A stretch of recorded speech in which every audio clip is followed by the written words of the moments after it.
And as I hit record, there's a big bang in the background. Yeah, that's my 5-year-old. He I don't know what he's been watching on the YouTubes, but he has taken all of the uh, pillows off his bed and laid them on the floor, and he's jumping and diving into this pillow thing. Like, is this gymnastics? Is this cliff diving? Like, what's going on here? And his room is right above mine. You can't see the light fixture in my room, but every time he jumps, this light fixture, I'm like, this is gonna fall eventually. So That's great. that's the big bang sound. Yeah, I So have to send you both a video that we got over the weekend. JP likes to put stuff in the trash can. So I've locked the part where that you lift up the lid to remove the trash can, and then the lid to actually or throw out the trash bag, and then the other part of the lid is controlled by a foot pedal. So he couldn't lift it up anymore. Well, over the last 3 weeks, he's gone through a bit of a growth spurt, so he's now more at eye level with the trash can, and he's learned to put his nail into the lid, the part of the lid that pops up with the foot pedal, and lift it up and push it open. So we were at my in-laws' house over the weekend, and he got into one of the kitchen drawers where my mother-in-law keeps the K-cups, and he'd go over. Next thing you know, we noticed after he was doing like 4 or 5 of them, he was going over, getting one, walking over to the trash can, opening it up, dropping it in, walking back, grabbing another one. And he knows what he's doing because the minute he gets caught, he just laughs. he's a troublemaker like his dad. Oh, yeah. Awesome. Yeah, he's going to give us a run for our money. That's awesome. It's going to be great. Yeah. It already sounds like it is. Oh, yeah. It's fun. So, so yeah, we're at that part right now where we basically have to look at the trash bag every time we go to throw it out. Is my cell phone in there? Is the TV remote in there? Well, we swear he threw out one of his sneakers. About 2 months ago, one of his sneakers went missing. And it was right before we realized that he had learned how to lift up the trash can. And like 3 days went by and we're like ripping the house apart, looking for the one sneaker. We're like, where is it? Where is it? Could we have lost it here? Could we have lost it there? And then we caught him throwing stuff in there. I'm like, oh God, did he actually throw it out? And we didn't see it when we just took the bag out. And so we think he threw out one of his sneakers. So we had to run out and get him new sneakers. That's great. Maybe he didn't like them, and it was his way of saying, like, well, I don't have shoes, so I don't know where they went. You're going to have to go get me something new. I prefer the Jordan 1s, you know. So. Well, he's not quite there yet. That's awesome. Awesome. Well, I'm super conscious about my audio quality now. I hope it's better. Uh-oh. I don't have my Yeti today, so my... No, you sound fine. AirPods. I mean, and we got your dog freaking out in the background.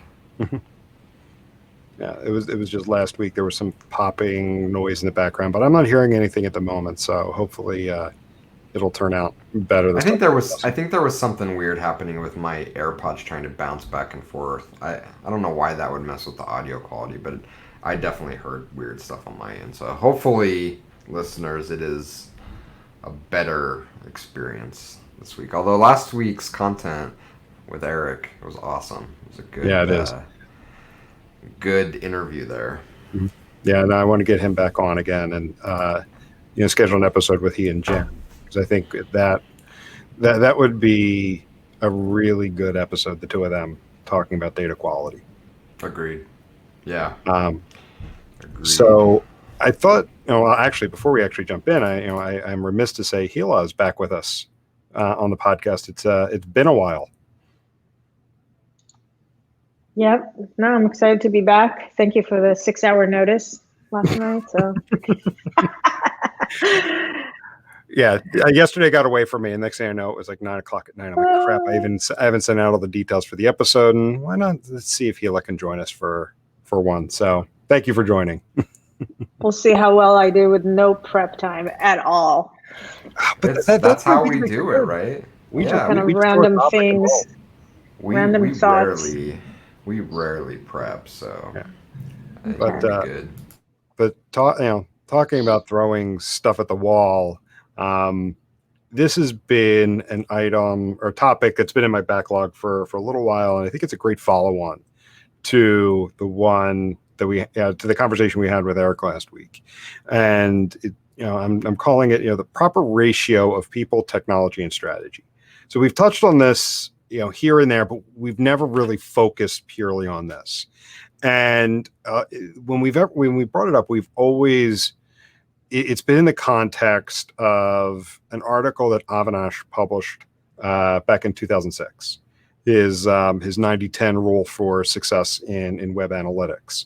So we've referenced this as well. I'll put the link in the show notes, and I'm going to paraphrase it. But what he said is, for every $10 a company has spent on analytics technology, they should spend $90 on people to use it. His argument is, at the time was, that while companies had quote unquote great investments in analytics, they struggled to use it to make meaningful decisions. And he saw the cause as being that all of that investment was made in the technology and not those that actually would run it. And all these years later, 14 years later, we still see this with many companies. A good amount of money is spent on technology, and the teams that use it are overwhelmed and stretched thin. So why is that? If people have talked about what the actual solution is, why do we still see that? So, and I think this aligns well with my LinkedIn post where I kind of took some of the SaaS vendors to task for, I think, being part of this problem. I don't know if Avinash's equation is realistic, only because I've never seen any company get anywhere close to that. So I don't know if it's realistic or not, but there definitely is an issue, and it seems to be very ubiquitous that companies are much more willing to spend on tech than they are on experts to run the tech. And I want to stay away from saying just people, because I think they are more willing to hire and throw the work at people, but they often are shying away from investing in the right people to run the technology. And there are probably various reasons for why that is happening. But I will say that I referenced this article back in 2006, 2007, right around when he published it, when I was at Spark Networks and I was a team of one trying to run all of the analytics and optimization practice for the company. Clearly, I didn't get anywhere. I had some dotted lines. Hila was doing rogue work behind the scenes, but I wasn't able to get anyone on my team. I had to kind of do it all myself. And we've seen that happen almost with every major brand that we've worked with over the years. Think about the size of the teams we've worked with. It's oftentimes a one-person shop. Some of these larger multi-billion-dollar companies maybe have 3 or 4 people, but nowhere near enough to run the technology. I don't know. Swan dive off the bed. I don't know. It's loud, right? Yeah. I don't know if there's a singular answer that explains it, but I will kick it off by saying I believe that the SaaS vendors have a big responsibility or are largely responsible for this. And the reason I say that is, think about every marketing technology tool you've heard pitched. The messaging might be different, the actual words, but the underlying message is always the same.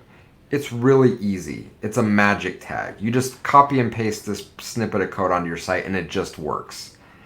And that ends up selling a lot of software licenses. It also sells a lot of false hope to organizations that buy into that lie, and then a year or two down the road are wondering, how the hell did we get into this predicament?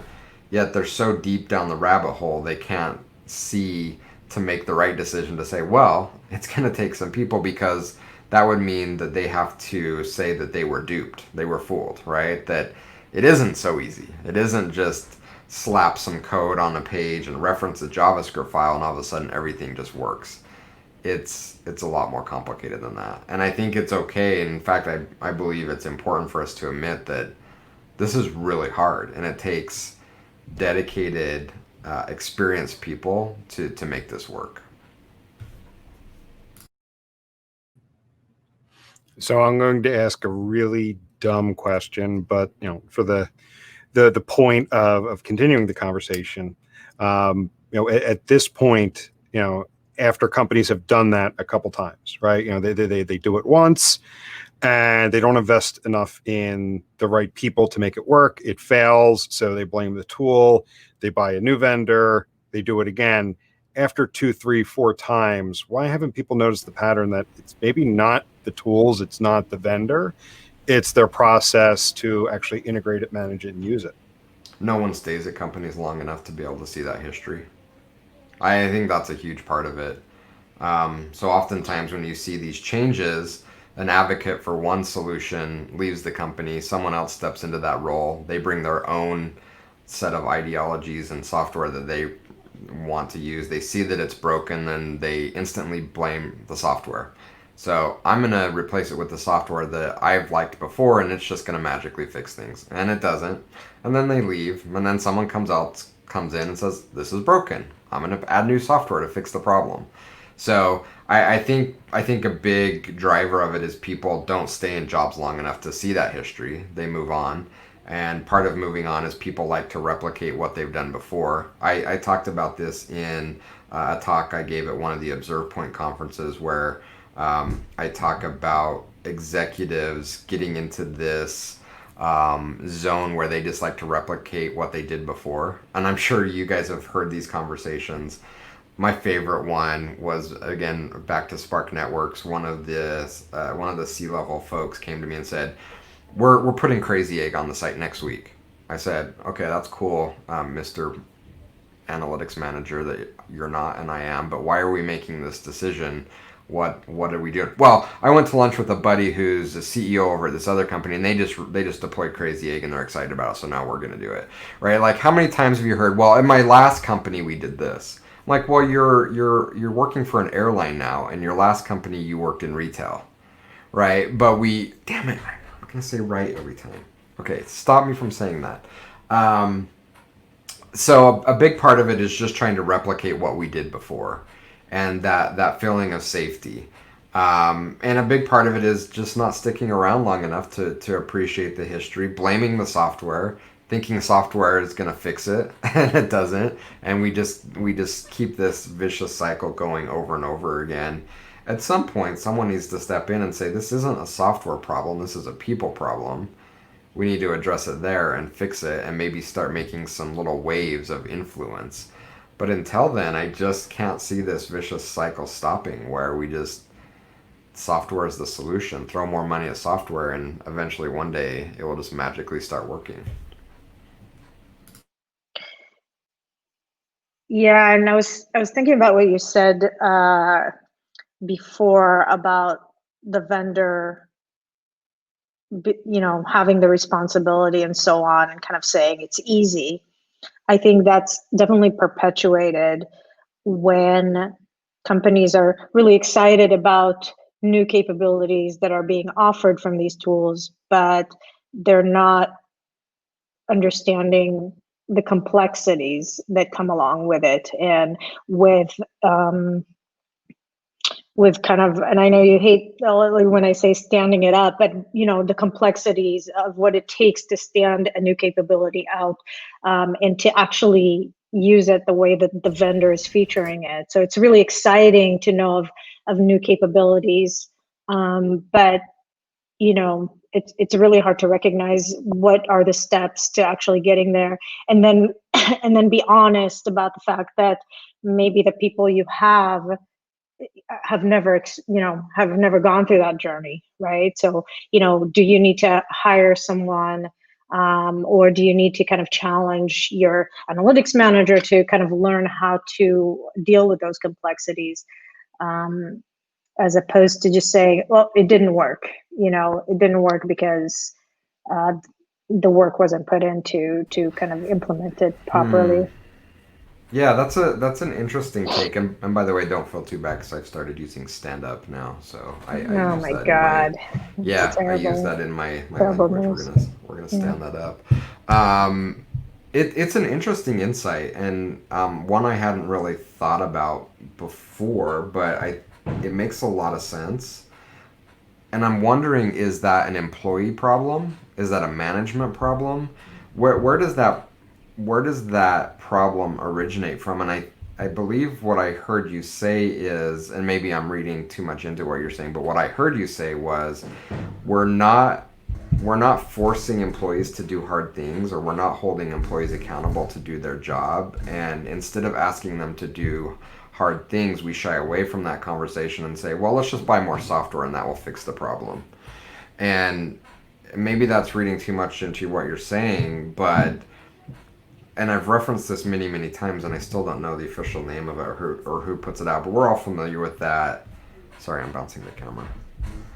Or maybe that's the upstairs bouncing the camera. We're all familiar with that one sheet slide that has the all the marketing technologies mapped out into their different verticals, and how there's like 90,000 different solutions on that slide, and like more get added. You know what I'm talking about, right? Yep. Yeah, I, the I don't know Lumascape. what it's called, but it's just got I so think many that's what it's logos called. plastered all over it of all the different Martech solutions that you can't even make sense of it. And I go back to when I first started at Omniture and I was working with really large brands and looking at their Martech stack, and it was four or five maybe. You know, we were adding an analytics solution into an email platform, into a CMS, into maybe a paid search platform, and that was about it. Maybe a survey, but now, think about the companies that we have the opportunity to look at, and in fact, anyone can do this. Go out to any website and just open up a console and look at the network calls of all of the different things going out, or use like a plugin like Ghostery or something, and there's like 50 or 60 different Martech solutions on a single page, all doing a little niche thing. And I think part of it is that, to Hila's point, like we haven't really um, forced or maybe empowered, or there's a failure somewhere to actually get the value out of these platforms from a people perspective. And so instead of turning that back around and saying, well, maybe we have the wrong people, maybe we need to invest more in training, maybe we need to have higher expectations of our team, well, let's just throw in another niche solution into this little gap and then it will just be better. You know, so now we have a specific thing that manages and tracks our forms, and one that tracks clicks, and another that does session replay, and something else that tracks scroll depth, and something else, and it's like more and more. Let's just throw more technology at it, and then it's like throwing it all into a witch's cauldron, stirring it up, and saying, let's pull something magical out of it. No one has made it work yet we continue to try to make it happen. It's odd to me. Hmm. And I think a lot of the time there's always this sense of like, okay, let's start with like a light version of this tool or this capability, kind of a proof of concept, and let's make it more robust later. And often that doesn't happen because you still have to challenge yourself to say, what does it take to build it properly and to import the data properly and to vet out the data that it's correct, and to say no, it's not correct, what did we do wrong, and all the resources that would be associated with doing such a thing, not just for standing it up, but to your point, then using it, now that we've kind of built it, maybe we've done it correctly, or maybe we've done it kind of proof of concept approach. But who's using it? How are they using it? Are they interpreting the data correctly? Are they talking to the vendor to make sure that they understood how to feed additional information in, and that it's updated you know Yeah. on an ongoing basis, or whatever it may be, right? Hmm. And so, Yeah, and I mhm. think the more we talk about it, the more it starts to maybe make more sense to me that this is a problem of, and I've always described it as digital being at the kids' table in the organizations, and this is a big part of it is that, and specifically in our world, digital analytics often doesn't sit at the C-suite. There's no ownership at that level, and so add that into high turnover in this area, there's no keeper of it. There's no one setting a corporate vision for how we're using our MarTech solutions, and so when someone leaves, that leaves with them, and because there's no ownership and sponsorship and buy-in from the C level, it just fades away, and it makes sense. It makes sense that happens. In fact, I was laughing, Jim. You caught me kind of giggling to myself as Hila was talking. I was thinking about a company where I looked at their site code and I saw Google Analytics deployed on the page, Google Analytics deployed through Google Tag Manager, Core Metrics, Adobe Analytics, and I want to say one other digital analytics tool. I'm like, what are you guys doing? And I finally asked around. I'm like, I don't know, but this was deployed by this person who left like 2 years ago, and we think Core Metrics was deployed by this other guy, but he left like 3 years ago.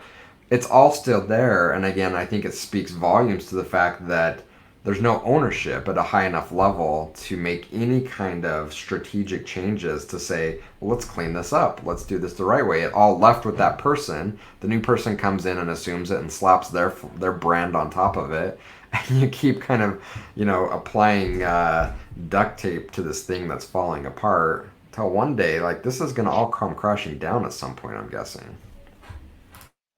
It's like, I think the underlying part that keeps this going is some sort of perpetual knowledge gap. And I don't mean it in a negative way. I just mean that, everybody has a role. And if you're a director or VP, you're not going to know all the intricacies of what it takes to, add this very complex capability and, how to, what needs to get done. And I think that by just saying, okay, well, let's just use it in the form that it is today. Let's not, Don't you think that knowledge gap is driven by the fact that analytics isn't sitting high enough in the organization? I agree with you. We see this, and again, I believe that the statistics were something about 18 months or something, the average tenure for an analytics manager or someone in a digital analytics role. The turnover is extremely high. And because we don't have any ownership above that level, we take 2 steps back anytime someone leaves because there's no knowledge. It's all in that person's head. Very rarely is it documented, is it shared wider throughout the organization. And because there's no higher buy-in, that person leaves. And now we're 2 years backwards because someone else comes in. We have to relearn all those lessons. And so we've been really critical of a lot of the conferences in our space having conversations about the same topic every year. And we've kind of made a joke about it. It's like, oh, you don't need to go to that conference because if you went back in 2008, you heard everything they're going to talk about in 2018. And it was true. But to be fair, that conversation needed to keep happen because we are not progressing because the short tenure is resulting in taking a huge step back. And we're constantly relearning the mistakes we made in the past. So we can't be innovating and moving forward because we're constantly taking 2 steps backward for every 1 step we take forward. And I think a huge portion of that, the blame of that lies directly on the fact that digital analytics does not have ownership at a high enough level in most organizations. I think if you put someone at a senior VP, C-suite level in charge of analytics, it solves a lot of these problems that we're talking about today, and many more. So I think we're saying there's a few components here that create this problem. One is that vendors do a great job at making all their capabilities and complexity seem like it's an easy thing, and it seemed like everything could be approached as a proof of concept. And that's creating this kind of sense of like, oh, I'm just going to turn it on, put one line of code, or create this one upload of data sets, and it's going to work. Yeah. The second part is what you're talking about, is analytics not really having a seat at the table to to kind of put their foot down and say, this is important. We need to do it right, and so on. And I need resources for this. I need more people. I need these kind of skill sets.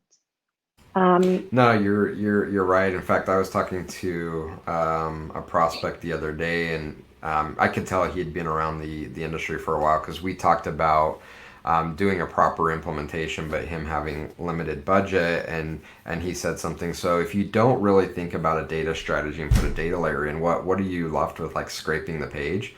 I said, yeah, that's right, but let me tell you why that's really dangerous. Because everyone recognizes it's dangerous and says, but we just need to do this to get this out the door to prove that this analytics program has value, and then we'll go back and do it right. How many have actually gone back and done it right?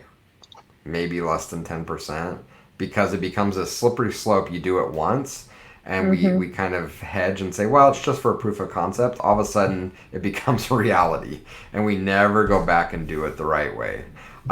So I'm wondering if because of that we've kind of handcuffed ourselves, because we've made those decisions. We've kind of limited the value that we can generate, and I'm wondering if that plays into the whole budget conversation. So if executives that don't have a vested interest in analytics are seeing organizations struggle to prove value with analytics and saying, well, why should we give these guys more money to go hire more people? They can't do anything with what they have right now.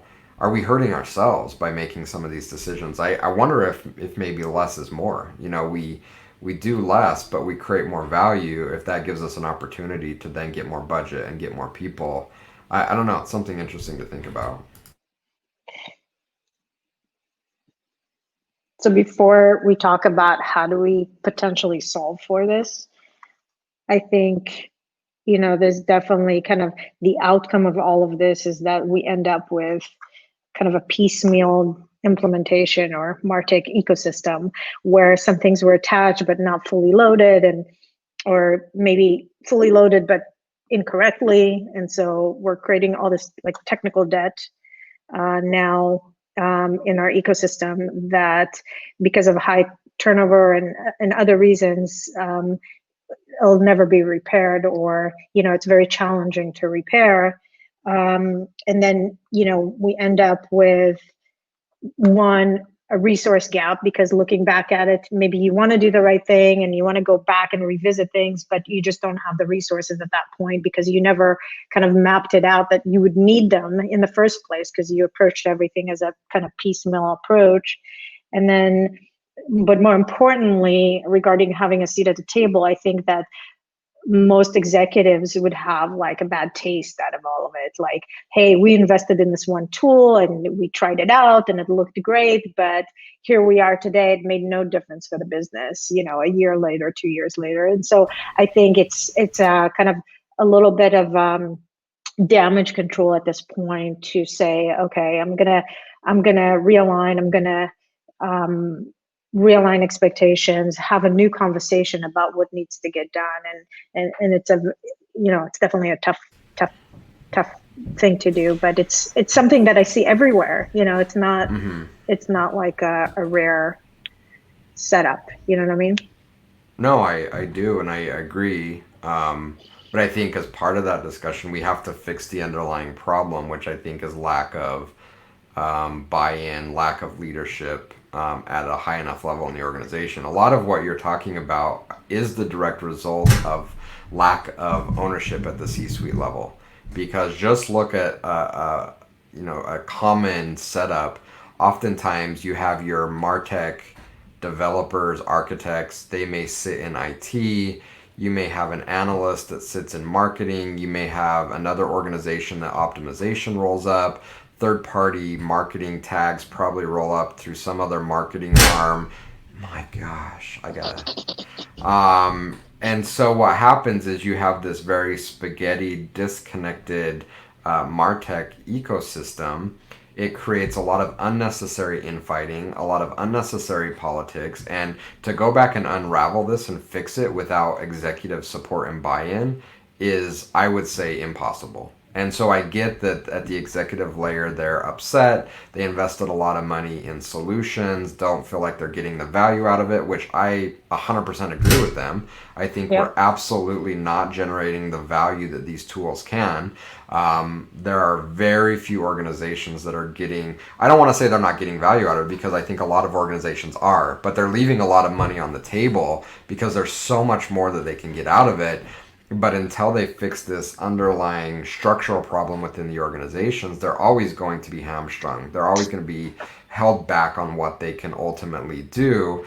And I think at the executive level, some of the blame needs to lie there that they have not made the proper decisions to give this the weight and support at a high enough level in the organization. They need to swallow their pride a little bit and say, yeah, we invested a lot. It didn't produce value. Part of that is on us for not putting leadership in the right level of the hierarchy. We're going to fix that now. And if it breaks again and doesn't work, then we have another problem. But until we remove that barrier of putting analytics high enough in the hierarchy of the organization, we can try to fix it all we want, but it's going to be like putting wet mud on wet mud at the beach, like it's just going to keep falling down. Like there's no structural support there to keep it up. It's almost foolish to keep dumping more resources into it because there's no structure to keep it in place.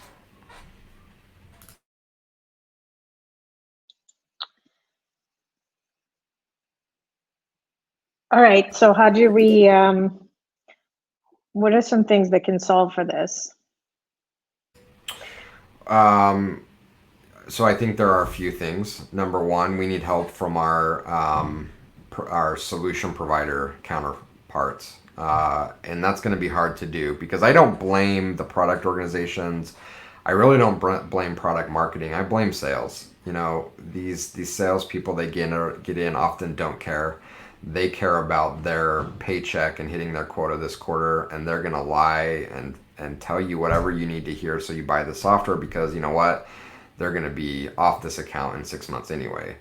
We need to fix that. We need to hold these organizations accountable. And if we can't hold the sales organizations accountable, we need to hold the companies that they represent accountable for living up to the promises that they're making. It's not good enough. We shouldn't accept the fact that we're told blatant outright lies from sales organizations.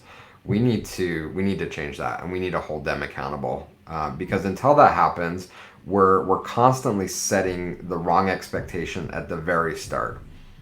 So it needs to be fixed there. We need companies that are in this space to be a good counterpart because it's best for all of us from a sustainability. This model isn't sustainable. Eventually, this will come crashing down on all of them. So if they're interested in anything beyond this quarter's results, they need to be a counterpart in helping us fix that. Number two, as a analytics, and let's just talk specifically about analytics, we need to hold ourselves accountable for upping our game.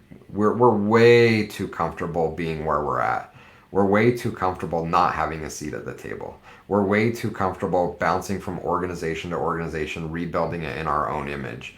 That isn't sustainable either. And I think COVID is starting to shine a spotlight on that, where we've seen organizations finally put their foot down and say, well, wait a minute, maybe we aren't getting value out of analytics. Maybe we should just cut our losses and run. And part of it again, they're right. They haven't got what they need, and we're to blame for that as a community. We've been far too comfortable for far too long, not pushing what we can do, and that needs to change. And then third, in organizations, we need people in areas of influence, specifically higher up in the organization, to value analytics or don't invest in it or don't invest in MarTech solutions at all. They need to value it. And by valuing it, we need to figure out where this rolls up and we need to put someone at least the senior VP level, probably higher, in the organizations that ultimately own it and set the strategy and vision for it. We no longer can put this all on the shoulders of a web analytics manager or a director of digital analytics. It's not good enough anymore. I like those two, and I have a third one, but those two, ways to help solve for this are basically centered around caring. I think the vendor, the solution provider, needs to care what it takes to actually manifest what they're selling. And it could be as simple as offering, kind of frameworks and vehicles for the whoever's, for the client that's buying it, for the company that's buying the solution or the capability or buying into, standing it up. What will it take from an execution perspective? What does the journey look like, and how many people, what resources do I need to kind of find on my end to make it happen? And I think that's simple enough to do, as opposed to selling the capability or the tool and then expecting that the analytics manager or whatnot would on their own kind of know what it takes to build Yeah. it, or for them to invest now in some sort of consultant helping them understand what it would take, like how do we do this, and it's not fair. So I think the vendors need to care a little bit more and just offer that upfront kind of vehicle of how do you get there. Here's the investment on top of the investment, right? And For then sure. mhm. No, go And ahead. then the other part you were talking about of how we need to care as analysts or as analytics managers or as owners of the MarTech ecosystem, we have to care as well. So it's also about, of course, we should say to ourselves, yeah, let's up our game, but only if it's because we're trying to accomplish something and improve something, right? It's not just simply saying, yeah, I'll get more training. It's like, I care about this piece of the ecosystem and I want to do it correctly. And this is what I need to invest, for myself, from the conversations that I have with my boss, to make it clear that the investment needs to be there. So, Yeah. So let me respond to both of those, because I think we can continue that conversation out a little bit. On the vendor side, I fully agree with you. For good or bad, I believe that they're at a crossroads and their hand is going to be forced whether they like it or not. COVID is going to reveal this, and a lot of these major enterprise players and vendors in this space are not going to hit their numbers. Their renewals are going to be horrific. Adding in new logos right now is going to be horrific, and they're going to have to, make some very real decisions about why that is the case. And it's not just because companies are cutting spend. If they were truly providing the value they promised, this would be the last thing that's cut. We've seen in many organizations, it's the first thing that is cut. And if that is not ringing in the ears of every executive at Google, at Adobe, at all of these players in the space, then they're going to be in serious trouble. And maybe they don't care, because maybe they have golden parachutes and they don't care. But someone in that organization, in those organizations, should care, because they're going to see a real falling out happening very quickly if they haven't seen it already. And the way to address it is they've got to have that conversation, Hilal, that you mentioned, say, we have to do better. We have to be better partners. We have to help make sure that our clients are realizing value. And speaking from our industry standpoint, unfortunately, the vendors see their services arm as a revenue generator. So Adobe sells crappy consulting to generate more revenue for the company. It's a huge missed opportunity to use that services arm as an opportunity to position their clients to get value. It begets more money. Like, it's going to generate more money, but they can't see it. They're so short-sighted and trying to hit quarterly goals that they can't see it, and it's going to bite them in the ass really soon. On the analyst, web analytics manager side, we need to grow a backbone. We need to stand up. We need to not get pushed around so much. We tend to be pretty timid in this space. We talk tough, but we don't act too tough. And we know what needs to happen, but anytime we bring it up in a meeting, we go to our executives, we try to lay the case for it, we cower. We crumble to whatever finance is saying. We get scared at whoever's throwing a wrench in our plans. If we want this to be a valuable career for us long into the future, and for those that are coming after us, we've got to grow a backbone and start fighting for what is right. Because, and I'm guilty of this just as anybody else. We can't just say it once and then go complain about it on our forums that we aren't getting investment. We're the ones that are going to have to make it happen. If the CEOs, if the VPs of technology, if they're not going to stand up and make it happen, then we're going to have to make it happen at a grassroots level. And that's going to be hard and painful, but we really don't have any other choice. I am like in a bad mood today. No, it's good. It's good. So to take it back to where we started with quoting Avinash's article from 2006, giving his ratio for technology to people for success, what would you say would be the proper ratio of technology to strategy to people? Because sometimes just throwing resources, like to your point earlier, it's not just throwing, people at it, it's throwing the right people, but then also having a strategy behind it. So, gut feel, what do you think is the proper ratio of technology to strategy to people? I don't know what the proper ratio is. I would say right now strategy is near zero. So any change there is going to be a change. And maybe that's a bit unfair, but the reason I say that is because, again, most of the ownership lies at the manager, maybe director level, and that's not good enough. That strategy needs to come from higher in the organization. So I would say anything we add there is going to change the equation because it's pretty minimal at this point. From a people perspective, again, I don't know what the right ratio is, but what I would argue is that people should be the driver and not technology. Right now, it's like the tail wagging the dog. We buy technology and we have that inform what our processes are, what our people are, who we hire, and that's the wrong way to look at it. We should be hiring smart data people that have strategy that can align with strategy at the highest levels of the organization, and from that inform the technology layer. But all too often that's not the case. All too often it's we buy a suite off the shelf, and now that informs everything we do. And just look at it. We go out and hire based on the tools we've selected. It's such a weird paradigm to me. We need to go out and hire really smart people that are transforming the business and then bending the technology to our will to make it work. Right now, it's absolutely the other way around. So that's kind of dodging the question because I don't know the ratio. It's something much higher than it is today, but I think we need to flip the equation to where we hire the right people and then align the technology to that. Yeah, and I don't think it's dodging the question because it'll be the second time in the last 6 hours I put somebody on the spot. So, I thought it'd be a good question and start wrapping it up.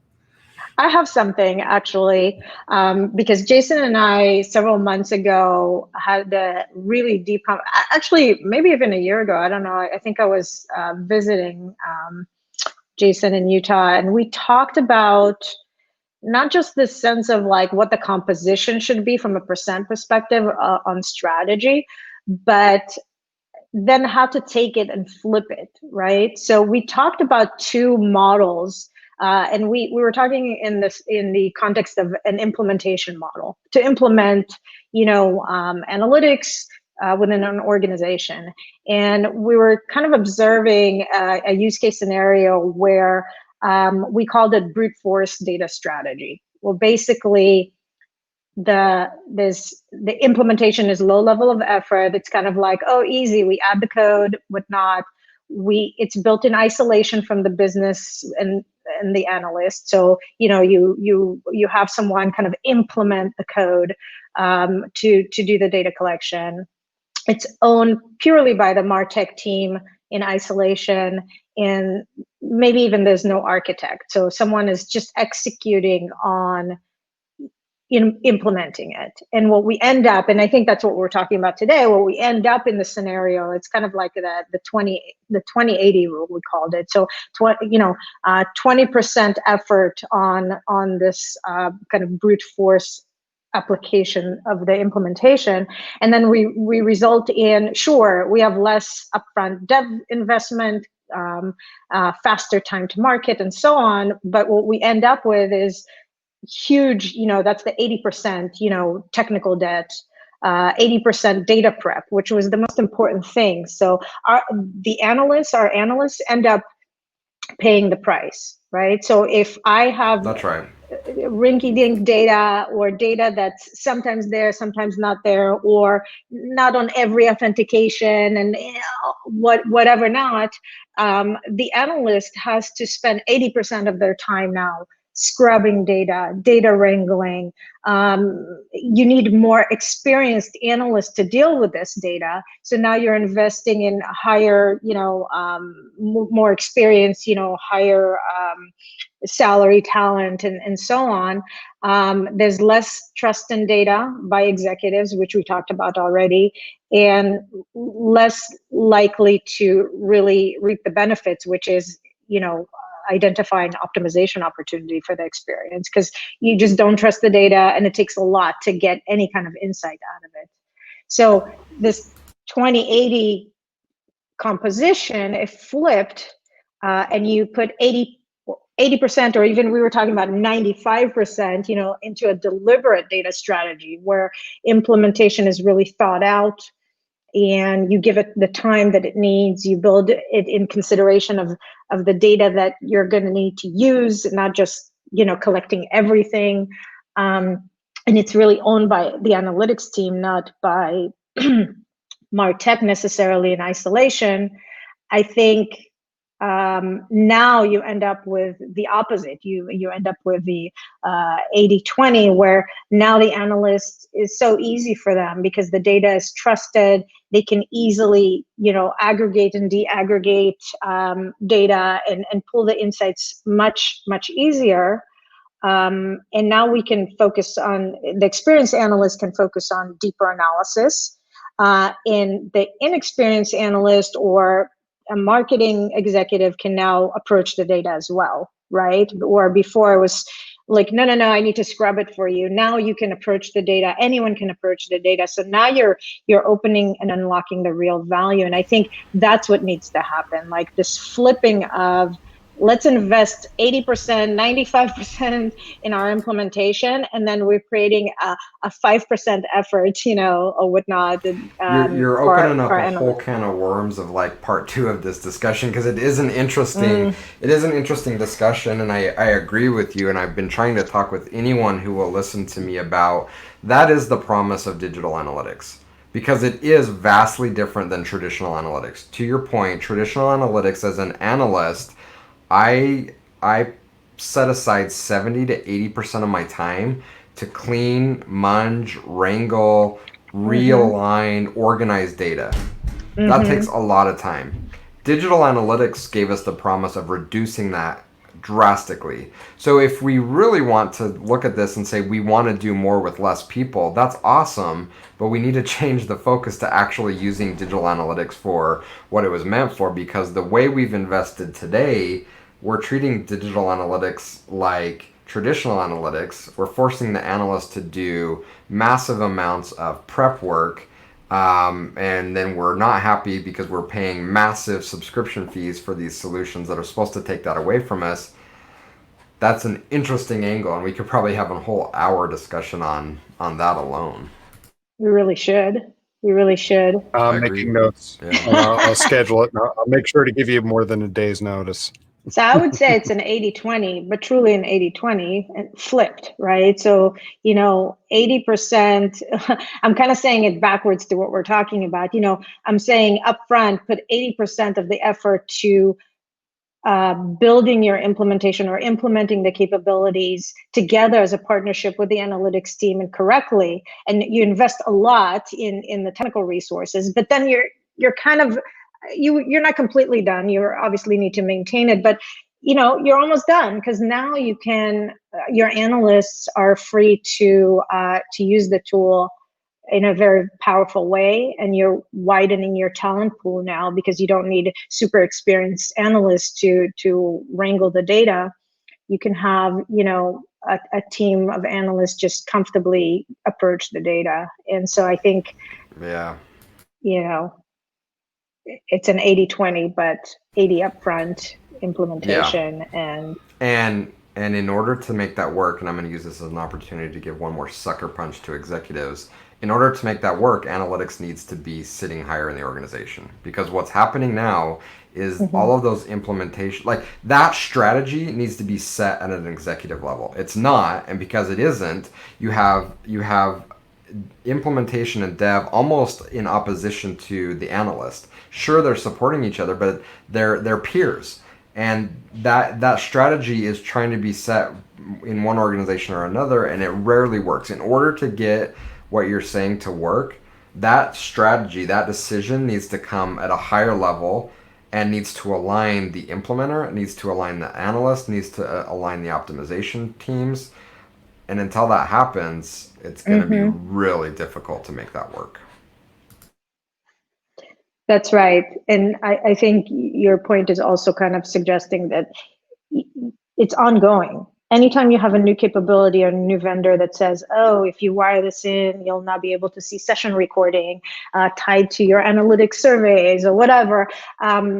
Again, you have to say, okay, what's the 80% effort that we're going to have to invest right now to build that, wire it in, make sure the data is correct, create an automated feed, daily, nightly feed with our developers, how much of their time is going to be carved out, and so on, so that our analysts can do all this cool stuff that the vendor sold us on. And I think that it happens over and over again. So to your point, unless you have a seat at the table where you could say, okay, we're going to, here's the real investment and here's the real journey to be mapped. Unless you're able to say that, then it's difficult, because stakeholders and are always, executives are always going to push like, oh, let's just do like the phase 1 version of this, and let's just try it out, and there's no kind of respect for the journey, I would say, or cognizant of the journey at least. Yep. All right. So it sounds like vendors, stop hurting us. You're hurting us, and we need you to be a partner with us. Company executives, get a lot smarter when it comes to analytics and elevate it within your organization. It's a critical step that needs to happen. And analysts, implementers, grow a backbone. We need your help to better position analytics in our organizations. Hila didn't prep, and this turned out to be an awesome conversation. So I don't know what the initial worry was here. And I think we've got notes. We've got the start of a great follow-up conversation. So I'm gonna tease that out a bit, and we'll get that one on the books too. Awesome. That was good stuff. Yeah, it was really good. Sorry, this is edgy Jason today. I'm usually not so edgy. Maybe it's good content. I don't know. You saved me some of the work. Okay. Cool. So we'll go ahead and wrap it up at that point. So thank you both, today, and we'll catch everybody later. Thank you, guys.